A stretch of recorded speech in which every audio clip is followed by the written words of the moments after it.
असंही दादांचं म्हणणं आहे। बातमी भिवंडीची।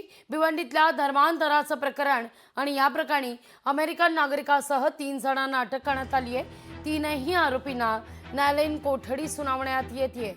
भिवंडी तालुक्यातील भुईशे चिंबीपाडा इथं 3 ऑक्टोबरला बजरंग दलाच्या कार्यकर्त्यांनी धर्मांतराचा प्रयत्न उधळून लावला होता। या प्रकरणी भिवंडी तालुका पोलीस ठाण्यात दाखल गुन्ह्यात 3 जणांना अटक केली आहे। भिवंडी न्यायालयात हजर केलं असता 2 दिवसांची पोलीस कोठडी सुनावण्यात आलेली होती।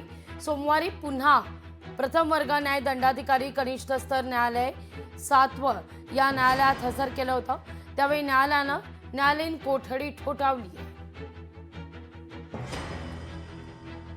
जेम्स वॅटसन जो आहे तो इंग्लिशमधून या लोकांना सांगत होता आणि साईनाथ सरपे म्हणून वसई गोखवऱ्याचा राहणारा इसम आहे, हा त्यांना ट्रान्सलेशन करून सांगत होता।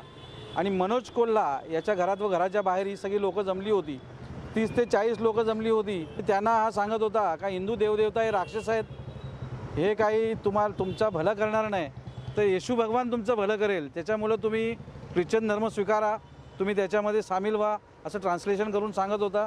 बोल्या बाबड्या लोकांना फसवून पैशाचा आमिष देऊन सेवेचा आमिष देऊन फसवलं जातं, हे कुठेतरी बंद झालं पाहिजे। असे जे जेम्स वॅटसन सारखे असंख्य लोक आहेत, यांच्यावरती शिकंजा कसला पाहिजे, कारवाई केली पाहिजे। संदीप भगत म्हणून जे आहेत त्यांचे पॉलिटिकल ॲम्बिशन्स आहेत, ते बजरंग दलचे आहेत, त्यांना स्वतःचं नाव वर करायचं आहे म्हणून ह्या गोष्टी चाललेल्या आहेत। त्यांचा हिंदू धर्माशी काही संबंध नाही आहे।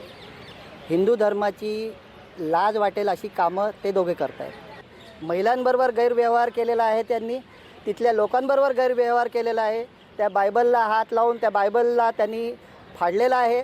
या सगळ्या गोष्टी ज्या त्यांनी केलेल्या आहेत या कुठल्याच धर्मात लिहिलेल्या नाही आहेत। संदीप भगत आणि इतर यांची काही गरज नाही मला सांगायची की आम्ही काय वाचलं पाहिजे काय नाही वाचलं पाहिजे। मला त्यांना विनंती आहे की स्वतःचं आयुष्य बघा, परमेश्वराकडे जा आणि स्वतः शोधा मार्ग। लोकशाही मराठी ऐका, पहा, जागरूक रहा।